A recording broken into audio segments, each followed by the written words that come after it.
오늘은 생명에 이르는 회개에 대하여 말씀을 나누고자 합니다.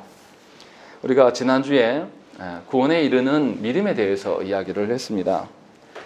분명히 우리의 신앙 선배들은 모든 믿음이 참된 것은 아니다라고 밝히기 위하여서 일부러 구원에 이르는 믿음이라고 구별하였음을 우리가 알 수 있습니다. 신앙 고백서 말하는 그 믿음은 그냥 믿는 것이 아니에요.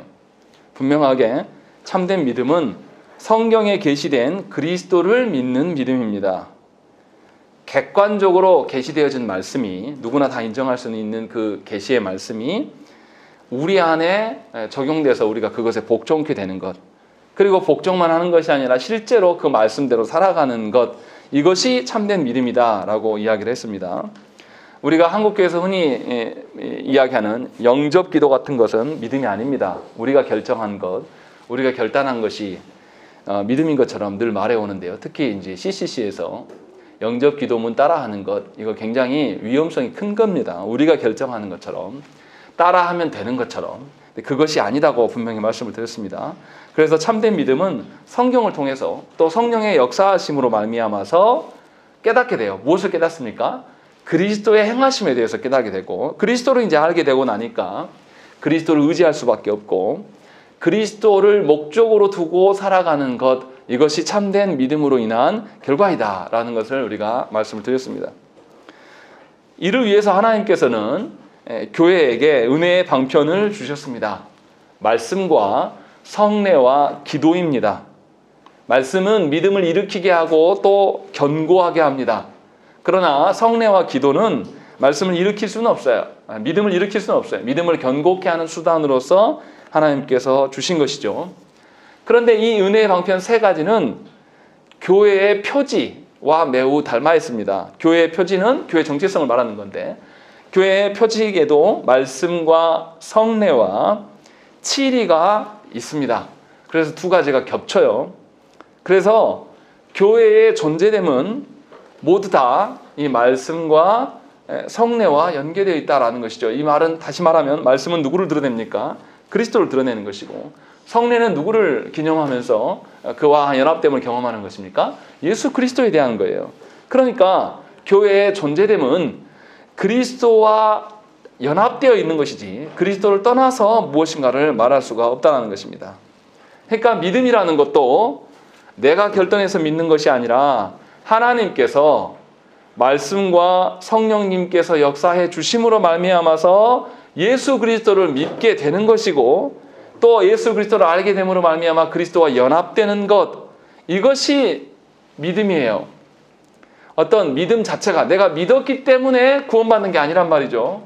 내가 믿는 그 공로로 인하여서 구원받는 게 아니라 예수 그리스도를 믿기 때문에, 예수 그리스도 때문에 내가 구원받는 것이다 라는 것을 지난주에 계속 말씀드렸어요.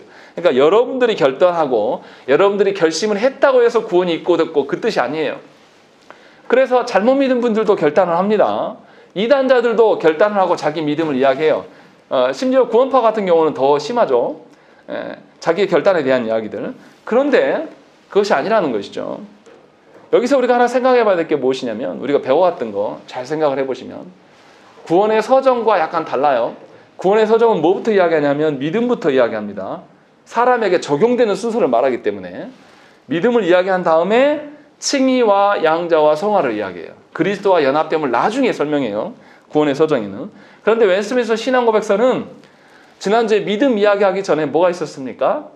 그리스도와 연합된 양자됨에 대한 이야기를 하고, 양자됨의 결과로서의 칭의와 성화에 대한 이야기를 했었습니다. 그러니까 그리스도와 연합됨이 먼저 언급되고 그 다음에 믿음과 회개에 대한 이야기를 하고 있는 것입니다. 강조점이 달라요. 무슨 말입니까? 그리스도를 떠나서는 어떠한 믿음과 회개도 없다라는 것이에요. 근데 한국교회 성도들은 믿음을 자기의 소유로 생각합니다. 그리스도와 상관없이 내 믿음을 이야기할 수 있는 것이고, 그리스도와 상관없이 내 회개를 공로 삼는 분들이 교회 안에 참 많아요. 내가 열심히 기도했는데 하나님 안 들어주셨다. 내가 그렇게 믿고 교회 안에 이거저거 순종했는데 하나님이 나를 모른 체 하신다. 이러한 오류가 있기 때문에 신앙고백서에서는 그 방식을 택하지 않아요. 그 방식이 아니라 먼저 그리스도께서 우리에게 사랑하셨고, 그로 말미암아 우리가 양자됨으로 말미암아 하나님의 자녀되는 그 기준, 칭의, 또 하나님의 자녀로서의 본분을 누리고 사는 것, 성화, 이 이야기를 한 다음에 믿음에 대한 이야기라고 회개를 이야기한 거예요. 정리하면 이런 거예요. 우리의 구원이라는 것은 그리스도를 없이 구원을 말할 수가 없는 겁니다. 사람이 본인이 믿는다고 해서 그 사람의 믿음이 진짜이냐? 아니라는 거죠. 반드시 그리스도 대신 그리스도께서 말씀으로 우리에게 주셨던 그것을 근거로 말미암아 그 믿음이 진짜인지 아닌지를 가늠해 봐야 되는 것입니다. 그런데 너무나 안타깝게도 한국 교회는 말씀에 대한 연구가 미진해요. 성도들이 아예 하고 싶어 하지 않습니다. 교회에서 억지로 읽어라 써라 하면서 막 애쓰는 것, 그 몇 조가리를 가지고 우리가 하나님 사랑한다고 이야기를 하는 것입니다. 그런데 이것은 다 헛된 믿음이라는 거예요. 사실은 합당하지 않다라는 것이죠. 분명히 우리가 믿어야 될 바는 우리의 경험이나 우리의 판단으로 걷어지는 것이 아니라 하나님께서 주시는 것이에요. 하나님이 계시하여 주신 말씀, 또 계시하여 주셨다 할지라도 누가 깨닫게 하셔야 됩니까? 성령께서 깨닫게 하실 때만 우리의 믿어야 될 바가 정리되는 것이에요. 그런 거 없이 그냥 내 경험을 믿는 것은 이미 그리스도와 상관없는 믿음이에요. 거짓된 믿음이에요. 한국교회 안에 이런 분들 참 많습니다. 그래서 삼위 하나님 앞에서 살아가는 것이 아니라 자기 판단대로 살아가요. 그래서 그 사람의 이성은 자기 경험에 근거한 죄된 이성이고, 그 사람의 정서는 자신의 기분 따라 움직이는 정서예요. 그 사람의 의지력은 무엇입니까? 삼위 하나님 앞에서의 의지력이 아니라 자신이 갖고 있는 의지력을 이야기하는 거예요. 그러니까 자신이 절대 안 해본 일은 못합니다. 자신이 기분이 나쁘면 못해요. 또 자신이 생각해 봤을 때 자신이 이해되고 판단되어져야지만 하는 겁니다. 이것은 엄청난 교만인 것이죠. 이러한 믿음은 믿음이 아니다 라는 것을 지난주에 계속 말씀을 드렸어요.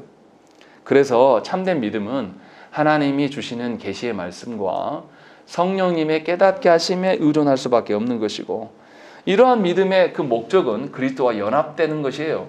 하나님과 함께 살아가는 것이죠. 그래서 그 믿음으로만 우리가 믿음의 어떠함을 이야기할 수가 있다라는 것이죠. 그러함에도 불구하고 믿음은 수단일 뿐이고 우리의 궁극적인 구원은 누가 이루십니까? 삼위 하나님께서 이루시기 때문에 우리의 구원은 최종적으로 승리할 수밖에 없는 구원이다 라는 것을 지난주에 구원에 이르는 믿음이 무엇이냐라는 것을 설명해 드렸습니다. 그리고 오늘은 생명에 이르는 회개를 말하고 있습니다. 여기서도 그냥 회개를 말하지 않습니다. 분명하게 생명에 이르는 회개라고 따로 구별하고 있는 것은 거짓된 회개도 있다라는 것입니다. 생명에 이르지 못하는 회개, 그러한 회개도 있다라는 거예요. 그런데 한국교회에서 회개는 어떻습니까? 하나님이 말씀하시는 회개가 아니라 뭔가 우리끼리 정해놓은 회개가 많이 통용되고 있어요. 그래서 회개한 사람은 뭐 해야 됩니까? 뭐 한 사람이면 회개한 것 같아요? 눈물 콧물 빼고 막 울면서 기도하면 회개한 것처럼 생각을 합니다. 그런데 이상한 건요, 제가 어렸을 때부터 눈물 빼고 콧물 막 그렇게 하고 주여 주여 울고 불고 난리친 사람이 또 그 죄에 대해서 또 짓더라고요. 그리고 나중에는 교회에서 떠나더라고요. 참 아이러니해요. 교회에서 인정되는 회개가 실상은 아무런 의미가 없다라는 것이죠. 그래서 우리의 신앙 선배들도 회개가 생명에 이르는 회개가 따로 있다라는 것을 말한다는 것이죠. 그러니까 우리가 회개에 대해서 어떻게 해야 됩니까? 구별할 수 있어야 돼요.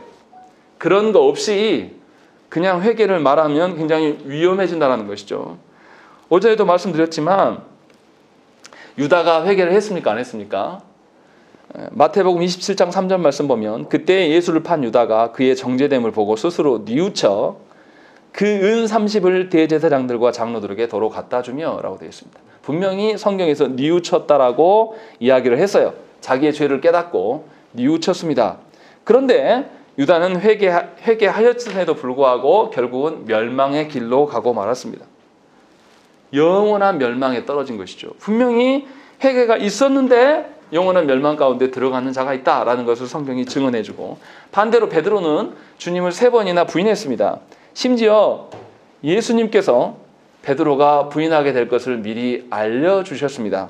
그런데도 베드로는 자신만만해했고 자신이 그런 확신했던 것과 상관없이 주님을 3번이나 부인했어요. 그것도 아주 어린 계집종 앞에서. 그런데도 베드로는 자신의 죄를 깨닫고 회개했습니다. 베드로가 어떻게 이렇게 회개할 수 있었을까요? 분명히 주님이 베드로에게 말씀하신 바에 그 답이 나와 있습니다. 누가복음 22장 31절 32절 오늘 본문의 말씀이 바로 그 말씀이에요. 32절 말씀 다시 읽겠습니다. 시작.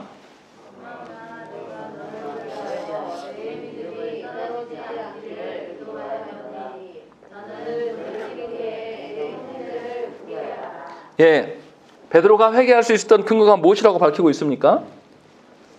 예수께서 그를 위하여서 기도하였다라는 것을 분명히 밝히고 있는 것이죠. 그러니까 구원에 이르는, 생명에 이르는 회개는 하나님의 은혜예요.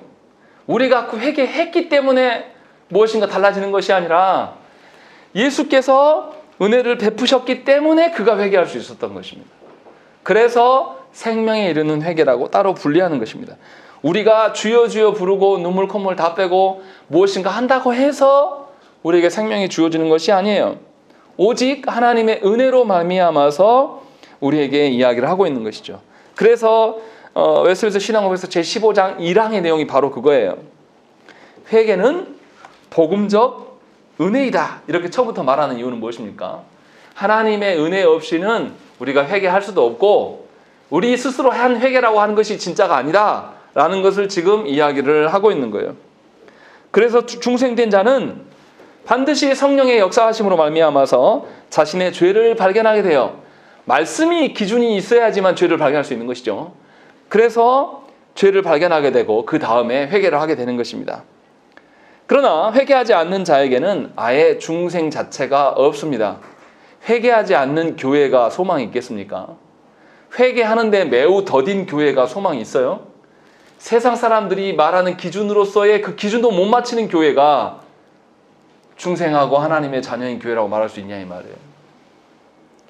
세상이 교회를 걱정하기 시작한 지가 오래됐어요. 조영기 목사가 타락하고 교회들은 횡령하는 것을 세상 언론들이 미리 알아차리고 벌써 15년 전부터 이야기를 계속했었습니다. 조심해야 된다. 그런데 회개합니까? 조영기 목사만 회개하는 게 아니라 회개하지 않는 게 아니라 다른 교단들도 다 회개하지 않아요. 조영기 목사한테 혜택 받는 그 교단들을 다 그냥 인정합니다. 그가 회개하지 않은 것에 대해서 통탄해하고 괴로워하는 그런 교단 제가 본 적이 없어요. 일단 많이 모이고 사람들의 권세가 있으면 회개 없어도 다 통용해 줍니다. 제가 다녔던 신대원에서도 제가 다닐 때 그때 한참 조영기 목사 비리가 터지고 있었을 때도 와서 신학교 와서 설교하고 갔어요. 같은 교단도 아닌데 다 쩔쩔매더라고요. 왜 이런 것이 가능합니까? 회개하지 않으면 중생이 없다라는 것을 누구도 믿지 않기 때문에 그래요. 회개하지 않아도 괜찮은 거죠. 우리끼리 덮어주고 우리끼리 그냥 무마해주면 되는 것. 이것이 한국교회 안에 너무나 뿌리 깊게 팽배해 있는 것입니다. 그런데 제가 이렇게 말하고 열낸다고 해서 성도들이 회개하냐? 그거 아니에요. 왜요? 회개는 누가 하시니까? 삼위 하나님께 주시는 은혜이기 때문에. 그러나 분명하게 저는 선포는 해야 되죠. 분명하게 루터도 그런 이야기를 했어요. 신자들이 전생에 걸쳐서 회개의 삶을 살아야 된다. 그렇지 않으면 가짜라고 이야기를 한 것이죠. 그러니까 신자는 죽을 때까지 하나님 앞에 회개하는 거예요. 중생만이 아니라 신자가 거룩한 삶, 성화의 삶을 살아갈 때 있어서 반드시 회개해야 되는 것입니다. 하나님의 자녀가 되었으면 하나님의 자녀된 칭의도 있고 칭의만 있는 게 아니라 성화의 삶도 반드시 있다고 그랬어요. 그러니까 신자가 처음 예수 믿을 때만 회개하는 것이 아니라 성화되어져 가는 그 인생의 전반에 걸쳐서 회개해야 되는 것이 너무 당연한 거예요. 내가 회개했기 때문에 구원받는다는 것이 아니라 회개함으로 말미암아 나의 죄를 낱낱이 더 구체적으로 하나님 앞에 고백해 나갈 수 있기 때문에 그것이 거룩이기 때문에 회개의 중요성을 이렇게 강조한 것이죠. 그래서 교회는 모든 설교 가운데 뭘 드러내야 되겠습니까? 성도들이 회개할 수 있도록 죄를 밝히 드러내야 돼요. 그리고 성도들에게 부담이 될 정도로 회개를 촉구하는 것이 정상적인 설교의 선포예요. 그래서 1항에서도 보면 뭐라고 되어 있습니까? 회개의 교리를 설교해야 한다. 분명하게 명시하고 있는 것입니다.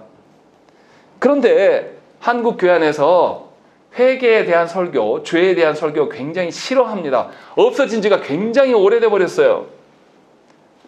그래서 한국 교회 성도들은 아주 교만하고 아집덩어리들이에요. 아무리 회개를 촉구해도 쉽사리 회개하지 않습니다. 목회자들도 회개하는 게 더디기 때문에 목회자들도 자신이 얼마나 강단을 더럽히고 있고 자신에게 주어진 이 목회 현장에서 얼마나 목양을 못 이뤄가는 것에 대해서 하나님 앞에 절실히 회개하고 교회 타락을 보면서 이것이 곧 본인의 일로 여겨야 되는데 그런 분들이 많지 않다는 것입니다. 예수님도 어떻게 하셨습니까? 예수님께서 이 땅에 오셔서 예수님의 오심에 알릴 때 세례 요한이 먼저 뭐 했습니까? 회개하라. 천국에 가까웠다. 라고 말씀했어요. 예수님도 첫 사역부터 하나님 나라가 가까웠으니 회개할 것이다. 라는 것에 대한 이야기를 늘 선포했다는 것입니다. 그런데 놀랍도록 한국교회는 회개하지 않습니다. 회개를 잃어버린 지가 오래됐어요. 오히려 뭘 걱정합니까? 회개하기 위하여서 죄를 드러내는 그런 말씀을 선포하면 성도들이 다 싫어합니다. 왜냐하면 그 죄에 대해 다 걸리거든요. 그래서 자신의 체면이 꺾여요. 사람들 앞에서 자신의 그 감추었던 포장지를 하나 둘 다 벗겨내야 되거든요. 말씀이 그러거든요. 그러니까 말씀을 들으면 괴로워요. 힘이 나는 게 아니라 내가 죄인이구나, 난 정말 쓰레기구나 라는 것을 확인하게 되니까 듣기가 싫은 겁니다. 엄청난 심각함이에요. 제가 어렸을 때 하늘산 기도원 가서 이천성 목사님 설교할 때 들어보면요, 물론 그분이 잘했다고 다 잘했다고 말하는 건 아니에요. 그런데 하나님이 주시는 사명에 있어서는 잘하신 것 같아요. 설교 중에 막 쌍욕도 합니다. 그런데요, 그때 당시에는 하나님 은혜를 주셔가지고 목사한테 그런 욕짓거리를 먹었어도 거기에서 눈물로 회개하는 성도들이 참으로 많았습니다. 얼마나 그 말씀을 사모하면, 건물도 아니에요. 건물도 야외에 산에서, 건물에 다 좁으니까 못 들어가니까 야외에서 산에서 벌레 물리고 모기 뜯기는데 거기서 말씀 들으려고 다 앉아와서 거기서 앉아서 기도하고 몇 시간씩 그러고 있었어요. 기도원이 사람 발 디딜 데가 없어요. 그렇게 말씀을 사모하고 정말 그 말씀이 하나도 부드럽고 우리를 위로해주는 말씀이 없었습니다. 처음부터 끝까지 회개에 대한 이야기가 굉장히 강한 설교였어요. 그런데도 성도들이 그 말씀을 듣고 눈물을 흘리면서 감격했어요.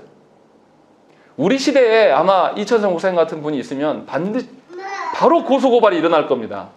어떻게 목사가 무식해서 강단에서 쌍욕을 하냐, 어떻게 저렇게 거친 설교를 하냐. 제가 늘 듣는 이야기가 그거예요. 제가 잘했다는 게 아니라 제가 설교가 굉장히 거친 편인데 저를 항상 지적하는 게 다 그거예요. 복음의 어떠함에 대해서 말하는 분은 한 분도 못 봤습니다. 제 설교를 듣고. 저도 문제가 있겠죠. 거칠고 안 거칠고 이게 중요한 게 아니에요. 복음을 앞에서 우리가 회개하느냐, 이것이 훨씬 더 중요한 이야기인데 우리는 그것을 잃어버렸습니다. 그래서 목사의 설교 평을 할 때 뭘 평하십니까?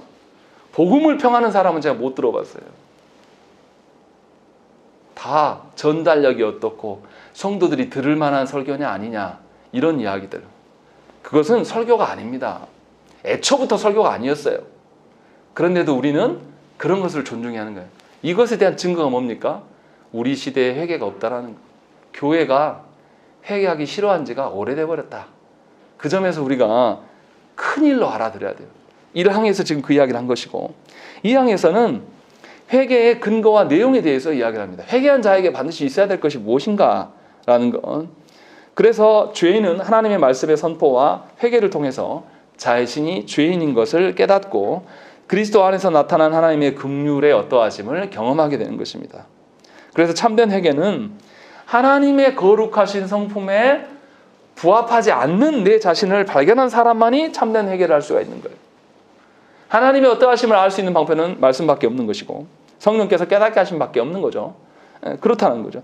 그러면 신앙고백서에서 참된 회개에 대해서 무엇을 언급하냐? 3가지를 언급합니다. 첫째는 자신의 죄를 정말 슬퍼하고 미워하는가?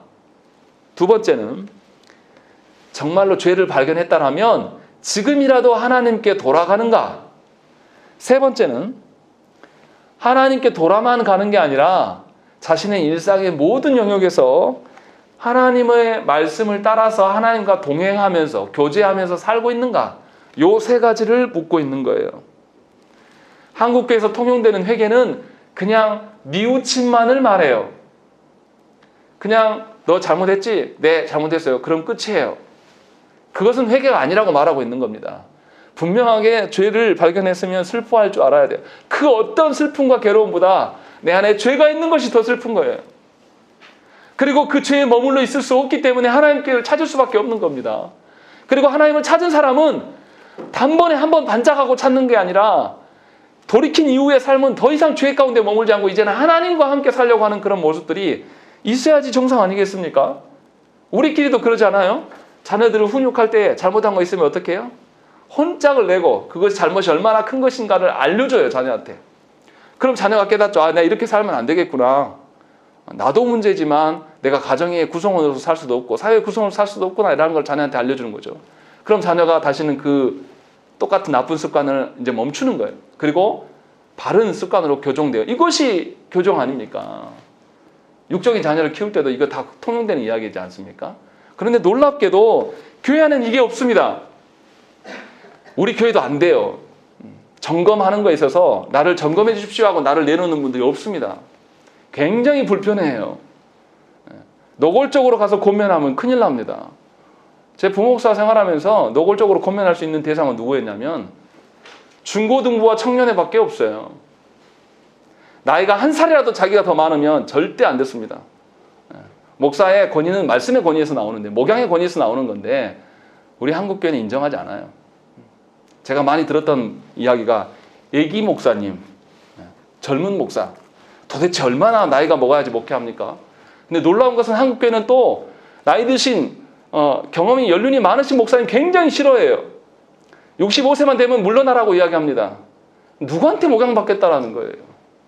도대체 교회를 왜 다닙니까? 아주 하나님 앞에 악한 족속들이에요. 어리면 어린 목사에서 싫은 것이고 나이 들면 나이 들어서 싫대요. 그러면 누구한테 목양을 받겠다라는 것이에요. 하나님께서 그를 멸망의 길로 가지 않게 하시기 위해서 회개를 촉구하시는데도 이것을 듣기 싫어합니다. 아주 교만하고 건방진 거죠. 저한테 건방진다는 게 아니라 하나님 앞에서. 우리가 그런 시대의 교회의 이론이라는 것에 대해서 마음 아프게 생각을 해야 돼요. 이미 우리 시대의 교회는 타락할 대로 타락해서 죄를 보기 싫어하고 죄가 밝혀지는 것에 대해서 굉장히 기분 나빠합니다. 기분 나쁘다라는 게 뭡니까? 가인과 똑같은 거예요. 예배는 제사는 드렸지만 자신의 죄악이 드러나는 거 하나님이 들춰내시는데 가인이 얼굴이 붉어졌어요. 하나님이 죄를 다스리라고 했는데 그거 어떻게 했습니까? 하나님의 말씀을 듣고도 나가서 어떻게 했어요? 살인했습니다. 그것도 자기 형제를. 우리가 그런 사람들이에요. 죄 가운데 놓여있고 죄에 대해서 회개해야 될 것인데 그 일에 대해서 우리가 열심을 내지 않아요. 그것이 우리의 사명이고 우리의 의무이고 생명을 다해야 될 일인데 행하지 않습니다.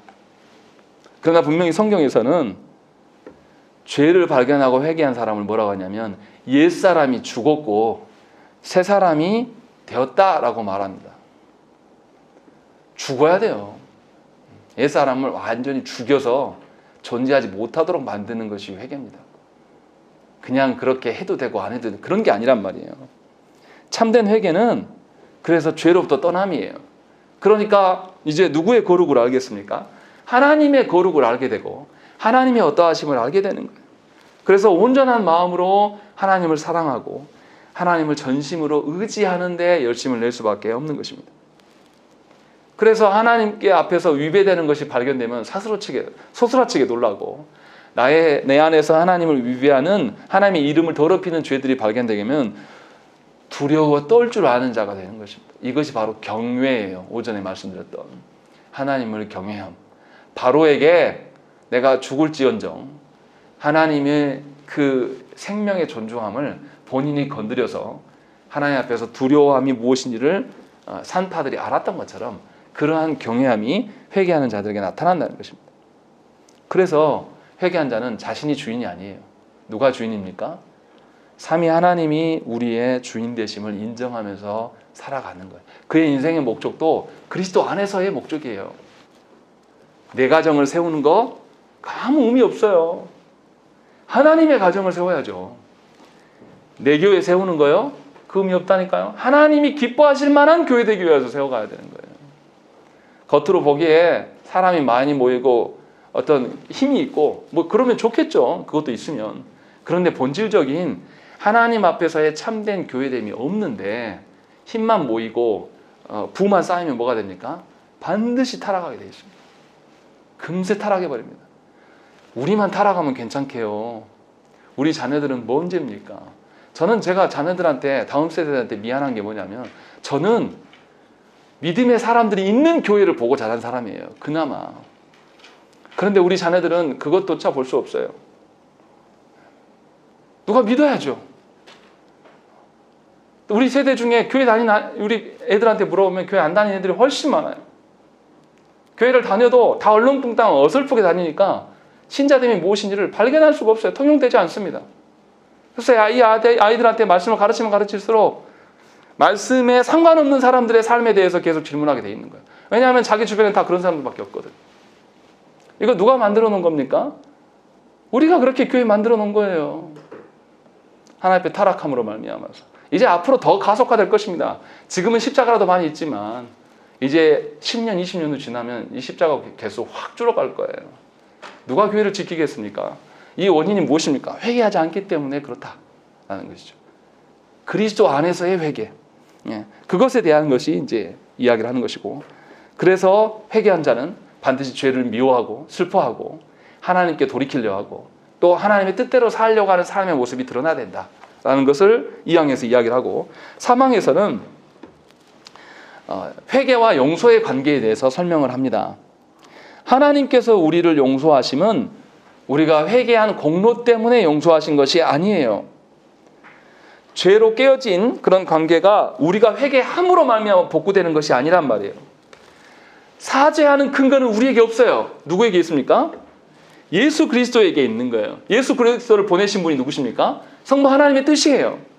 다시 말하면 모든 의로움의 출처가 예수 그리스도이고 우리 모든 죄사함의 근원이 예수 그리스도란 말이에요. 그러니까 예수 그리스도를 빼놓고 우리의 어떠한 생명을 논할 수도 없고 우리의 회개를 말할 수도 없다라는 것입니다. 그러니까 용서함을 말하려면 반드시 예수 그리스도 안에 있을 때의 용서함을 이야기할 수 있는 것입니다. 그러니까 신자들 가운데 통용되는 용서는 어떤 용서는 것이 정상입니까? 예수 그리스도께서 나를 용서하심이 통용되는 것이 정상이에요. 불신자들은 나에게 잘해주는 사람한테 용서해주는 것이 정상이지만 예수 믿는 사람들이 죄 용서를 이야기할 때 그 용서는 그리스도께서 자기 자신을 내어주심으로 말미암은 용서란 말이에요. 그런데 믿는 자들에게 가정 안에서의 영혼들을 용서하라고 그러면 우리 용서합니까? 세상 방식이 찌들어 있어가지고 용서하려고 했다가도 나한테 불이익을 가하면 바로 용서 못하는 거죠. 다시 진노의 사람이 되는 거죠. 그리스도께서 우리를 향한 용서하심이 그런 것이 아니라는 거죠. 또 한 가지는 지적해야 될 것은 무엇이냐면 로마 카톨릭에서 용서를 어떻게 이야기하면 3단계로 설명합니다. 뉘우침, 그리고 이것을 사제한테 고백함, 그리고 한 가지 더 필요해요. 보속이 필요합니다. 보속은 무엇이냐면 죄를 행한 만큼 처벌을 받아야 돼요. 처벌을 몸으로 행하는 것. 그래서 사제가 명령합니다. 당신의 죄는 요만큼이니까 요만큼 가서 선행을 베푸십시오. 아니면 당신의 죄는 크니까 뭐 이만큼의 헌금을 하고 또 무슨 봉사활동 하십시오. 이렇게 보속 행위를 명령합니다. 그래야지만 죄가 끝나요. 이것의 무서운 위험한 점이 무엇입니까? 누군가가 자기의 죄를 자기의 행위로 갚을 수 있다고 생각하는 거예요. 이것을 교회가 조장하는 거죠. 로마 교회가. 이것이 무서운 거예요. 그래서 로마 교회가 어땠습니까? 자신의 공로로는 못 채우겠단 말이에요. 그러니까 누구 공로를 빌려오는 거죠? 성인들, 주님을 위하여서 생명을 걸다가 죽은 자들, 그런 성인들의 공로가 차고 넘쳐요. 그것이 창고 안에 있단 말이에요. 그래서 이 창고 안에 있는 성인들의 공로를 빌려오려면 뭐 하라는 거죠? 헌금하라는 거예요. 그것이 루터가 그렇게 거절하였던, 반박했던 거예요. 면죄부 팔지 마세요. 그런 공로를 왜 교회가 판매합니까? 하면서 계속 루터가 반대했던 게 바로 이런 분이에요. 그리스도께서 우리의 죄사함의 전부이시다라는 생각이 없어요. 로마 교회 성도들은. 그래서 겉으로 볼 때는 그들이 봉사하고 헌신하는 거 잘합니다. 왜 잘하겠습니까? 자신의 죄를 해결해야 되니까. 우리는 어떤 입장이에요? 그리스도께서 해결하셨기 때문에 감사함으로 드러나는 헌신과 봉사예요. 달라요, 의미가. 근데 로마 교회에서 천주교 신자들은 뭐냐면 자기의 죄 문제를 해결하는 어떤 행위란 말이에요. 근데 안타까운 것은 그들만 그러느냐? 아니에요. 한국 교회 안에서 아주 못돼 먹은 것이 뭐냐면 회개해야 될 자에게 그가 뭔 공로를 세웠기 때문에 회개를 하지 않아도 건너뛴단 말이에요. 이게 말이 됩니까? 서울에 있는 한 대형교회 목사가 우리 교단에 들어오는 절차 과정들을 안 했습니다. 불법으로 넘어왔어요. 그러면 반드시 교회가 처벌해야 되지 않겠습니까? 노회도 총회도 처벌하지 않았습니다. 그 사람이 편목 과정 할 수 있도록 새로운 특별 과정을 만들어가지고 2주 만에 끝내버렸어요. 한 번도 없었던 것들을 이걸 교단이 만들어주고 허용해 줍니다. 왜냐하면 그 사람 큰 교회 담임이거든요. 그 사람의 파워나 권력이 있기 때문에 이걸 퉁치는 겁니다. 로마 교회하고 뭐가 다릅니까? 이것이 우리 교단의 현실이에요.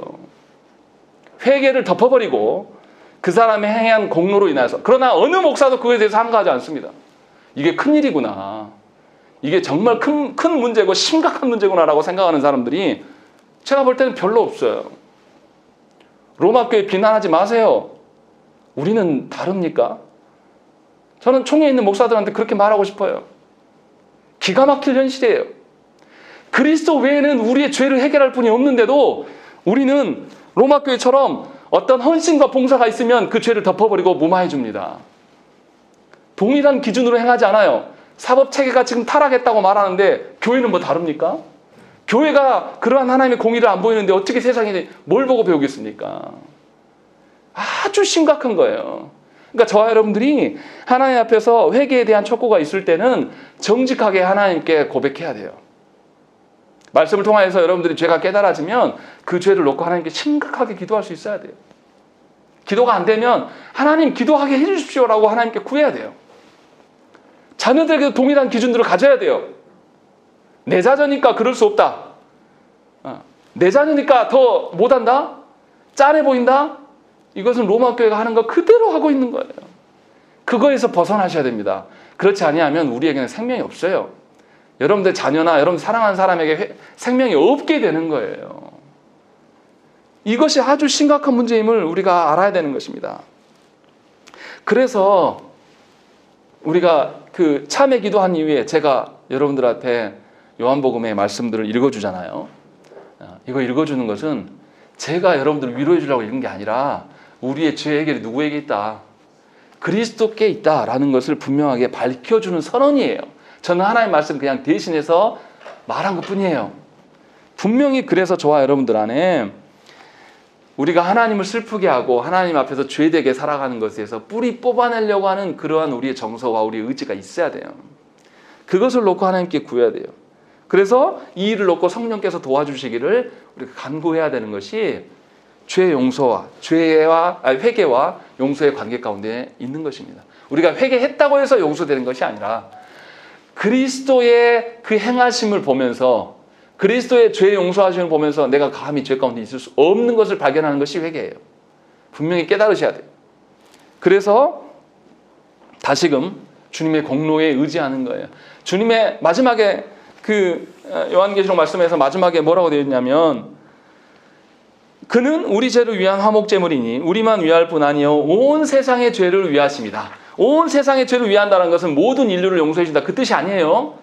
우리 안에 있는 모든 죄악들을 그리스도께서 감당하고도 남으심이 있다 그 이야기하는 겁니다. 그러니까 우리 죄악에 대해서 어떻게 해야 됩니까?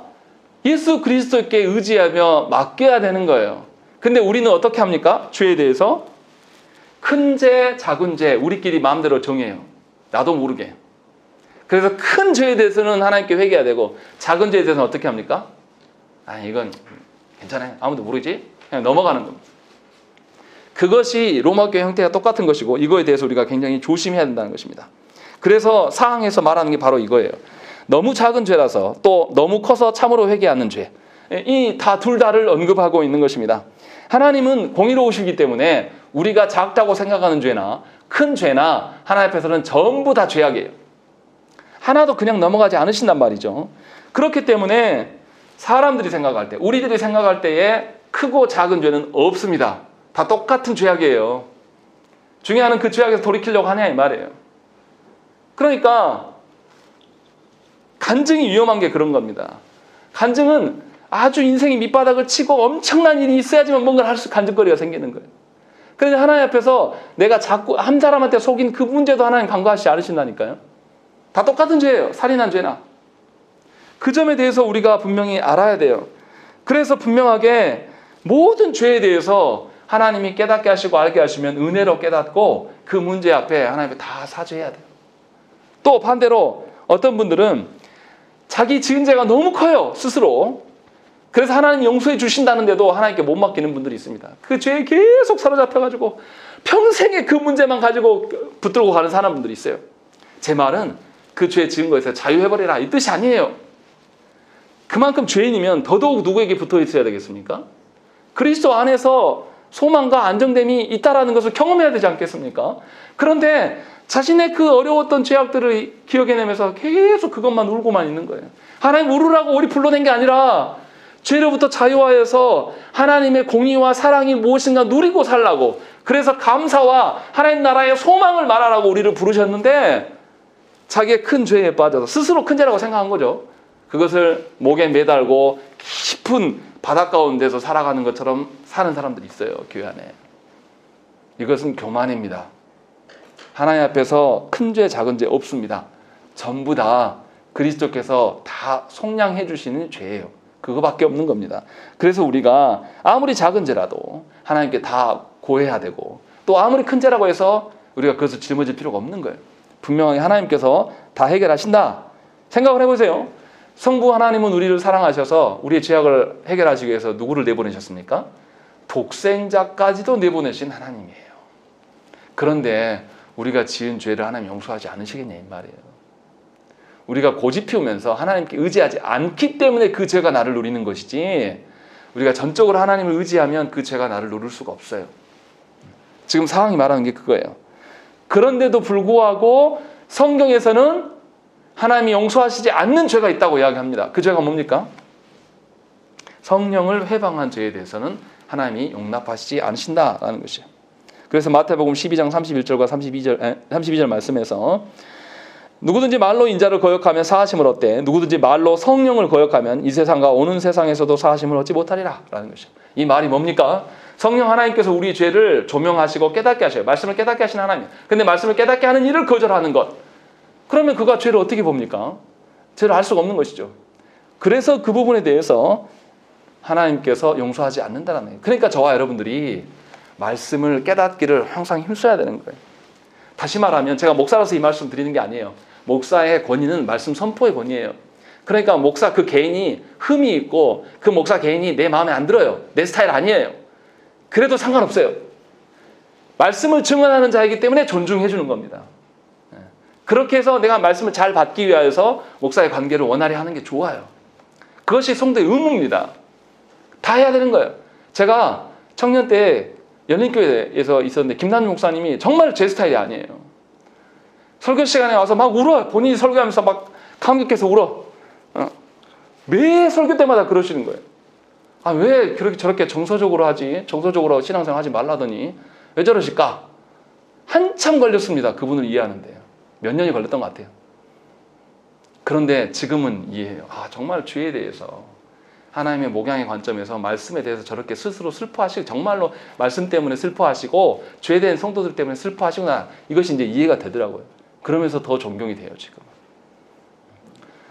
분명하게 하나님의 말씀이 우리 가운데 해석이 되어지고 그것으로 인해서 우리 죄가 드러나는 일에 대해서 저와 여러분들이 힘써야 돼요.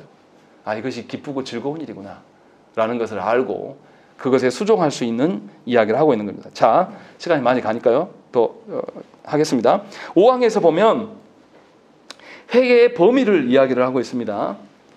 신자가 회개해야 될 범위는 그냥 이렇게 처음 예수 믿을 때 회개하고 마는 것이 아니에요.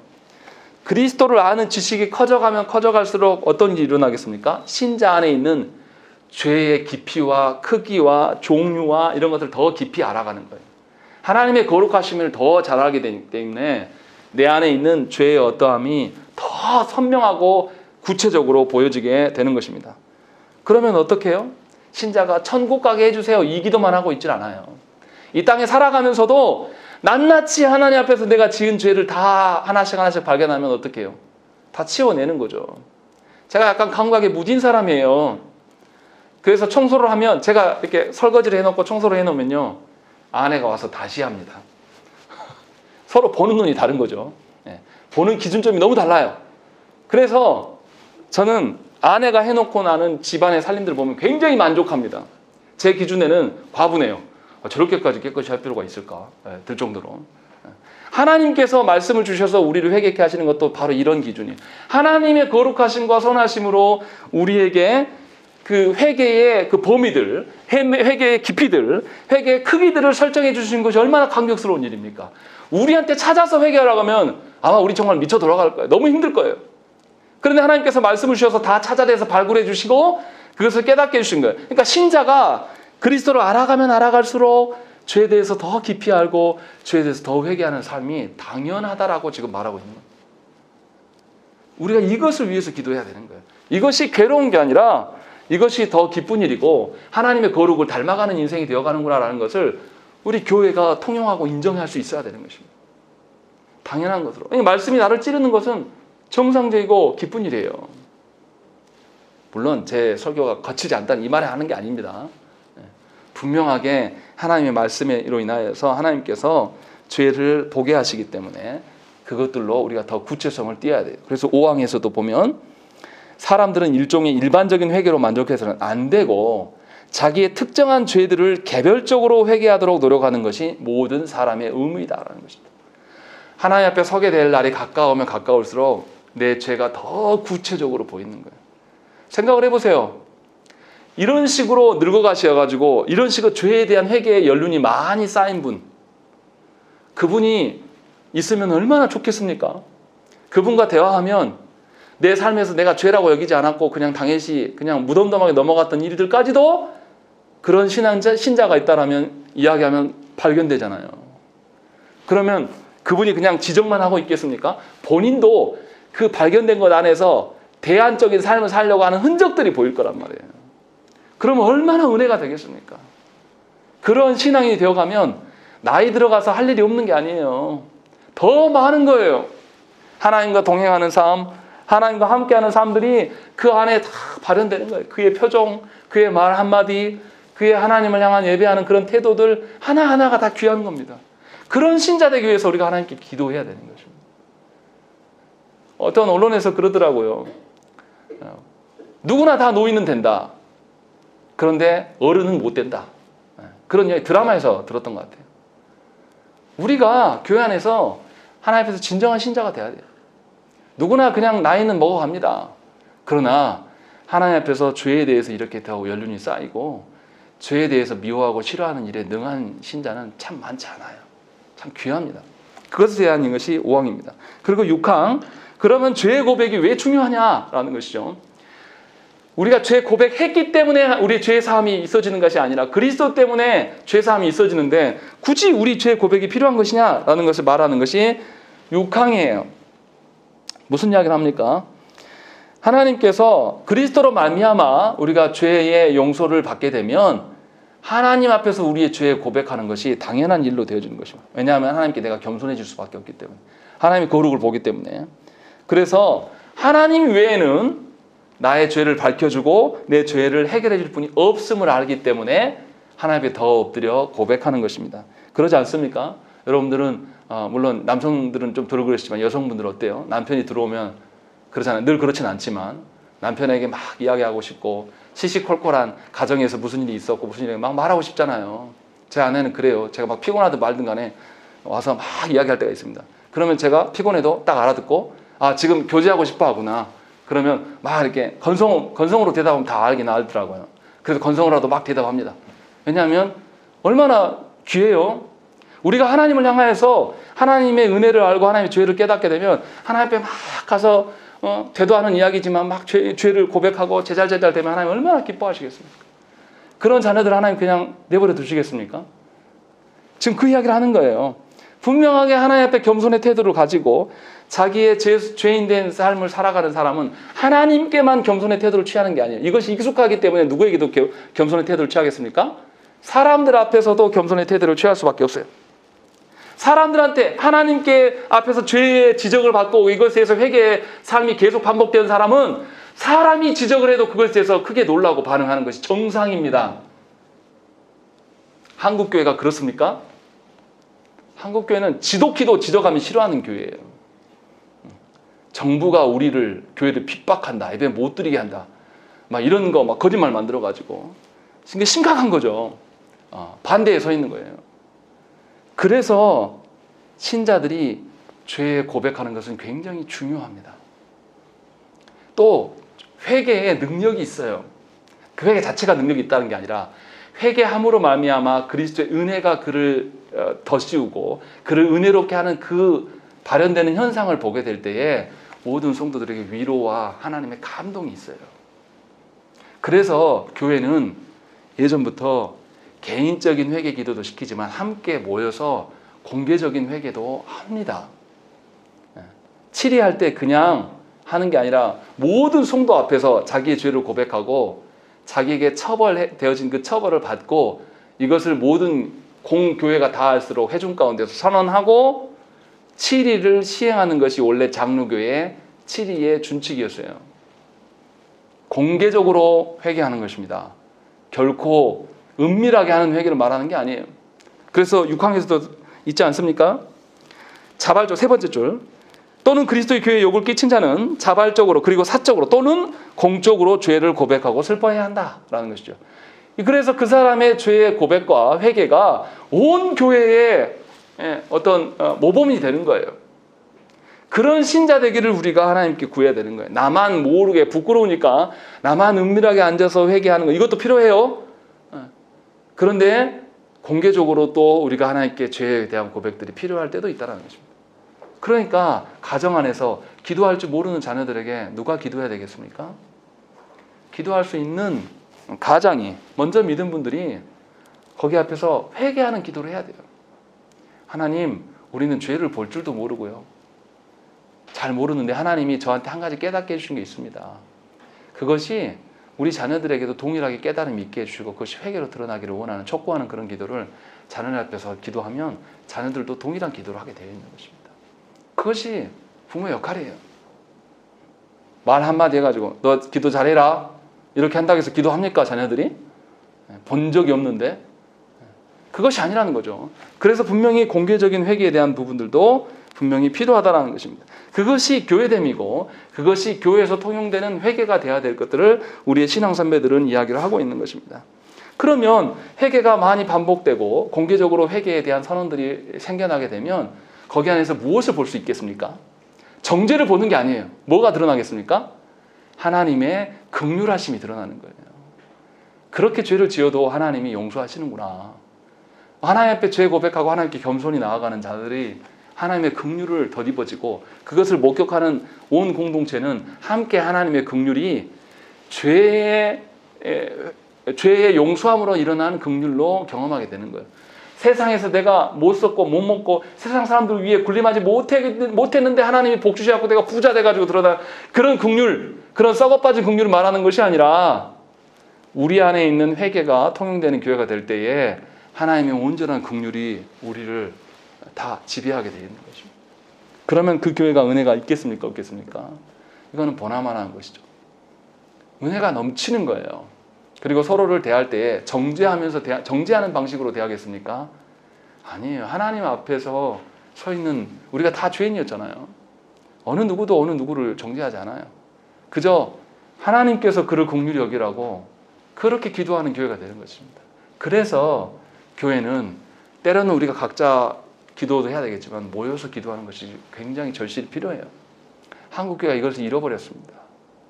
그래서 저와 여러분들이 회개하는 일에 대해서 생명에 이르는 회개, 왜 우리의 신앙 선배들이 그냥 회개가 아니라 생명에 이르는 회개를 나누어서 설명하고 있고 또 모든 회개가 그리스도 안에서 있는 것이며 또 회개한 자에게 나타나야 될 것, 죄를 미워하고 하나님께 돌이키고 하나님과 함께 동행하는 그런 삶, 그리고 크든 죄든 작은 죄든 다 하나님 앞에서 다 똑같이 하나님 취급하시는 그 하나님의 공의로우심, 또 죄 회개하는 자들에게 하나님의 긍휼을 부어주시는 그 긍휼하심, 이런 것들을 여러분들이 회개를 통해서 경험하셔야 되는 것입니다.